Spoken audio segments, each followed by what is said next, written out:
उत्तर प्रदेश में विधानसभा चुनाव का बिगुल बज गया है और जल्द ही जनपद जालौन में नामांकन के बाद मतदान की प्रक्रिया शुरू हो जाएगी।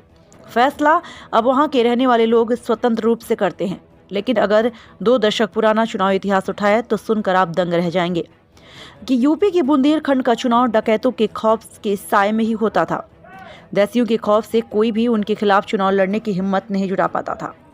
हर चुनाव में डकैतों की ओर से चुनावी मैदान में उतारे गए प्रत्याशी अपनी जीत सुनिश्चित करते थे। बुंदेलखंड की जालौन में डकैतों और चुनाव से जुड़ी एक ऐसी कड़ी है जिसे सुन हर कोई दंग रह जाएगा। वैसे तो देश 1947 में ही आज़ाद हो गया था, लेकिन बीहड़ पट्टी से जुड़े गांव 2003 तक डकैतों के खौफ के साए में अपना जीवन बसर करते रहे। यमुना और चंबल के बीहड़ों की पट्टियों से सटे कई गांव डकैतों की यातनाएं को शिकार होते रहे।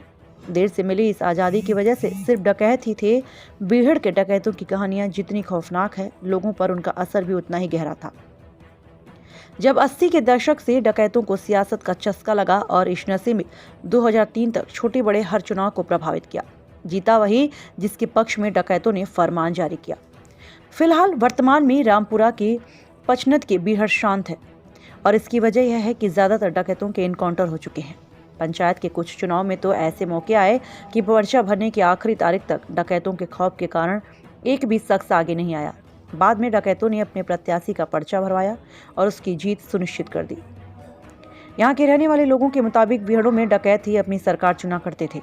बीहड़ होने की वजह से इन गाँव में पुलिस की आवाजाही कम होती थी, जिसका फायदा उठाकर डकैत हर गांव में फरमान देने के लिए शाम के वक्त घोड़े पर सवार अपनी बंदूकों पर पसंदीदा पार्टी के झंडे लगाकर गांव-गांव घूमते थे। यह इस बात का संकेत होता था कि वोट किसे देना है। गांव में कोई भी इस फरमान के खिलाफ बोलने की हिम्मत नहीं जुटा पाता था। टीवी 24 भारतवर्ष के लिए जालौन से देवेश कुमार स्वर्णकार की विशेष रिपोर्ट। नमस्कार। विधानसभा चुनाव 2022 का बिगुल बज चुका है और जनपद जालौन की तीनों विधानसभाओं में ये वोटिंग की प्रक्रिया तीसरे फेज में यानी 22 फरवरी को होनी है। आज हम आपको जनपद जालौन के उस इतिहास से रूबरू करा रहे हैं जो शायद ही किसी ने सुना होगा। जी हाँ, 1947 में जब देश को आज़ादी मिली, लेकिन हमारे बुंदेलखंड में दसुओं से आज़ादी 2002 के बाद जी 70 के और 80 के दशक में दसुओं का यहाँ बढ़ चढ़कर बोलबाला था। कोई भी राजनेता अपना नामांकन कराने से पहले दसुओं की चौखट पर पहले मत्था टेकता था, उनसे आशीर्वाद लेता था और उसके बाद वो तय करते थे कि किस राजनेता को जो है सदन में भेजना है। जिस पर वे मोहर लगा देते थे वो विजयी प्रत्याशी माना जाता था और उसी के पक्ष में मतदान होता था। इसको लेकर देर शाम जो है दसुओं का एक घोड़ा उस प्रत्याशी के झंडे को लेकर घूमता था गांव-गांव बीहड़ क्षेत्र में।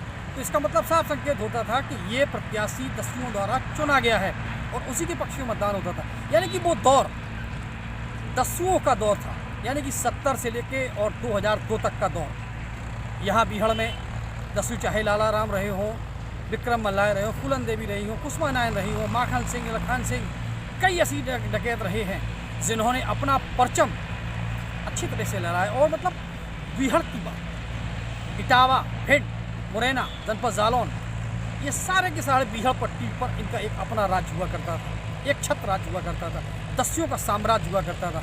वो तय करते थे कि कौन राजनेता बनेगा कौन नहीं बनेगा।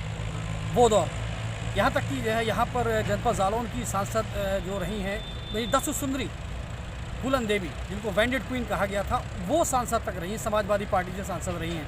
तो दसुओं का एक अपना दौर था। उसके बाद अब लेकिन बीहड़ बदल रहा है, बीहड़ की बयार बदल रही है, धीरे धीरे विकास की गंगा बह रही है। लोग निष्पक्ष होकर शांतिपूर्ण तरीके से मतदान भी कर रहे हैं, अपने आप को सुरक्षित भी महसूस कर रहे हैं। वो दौर अलग था, ये दौर अलग है।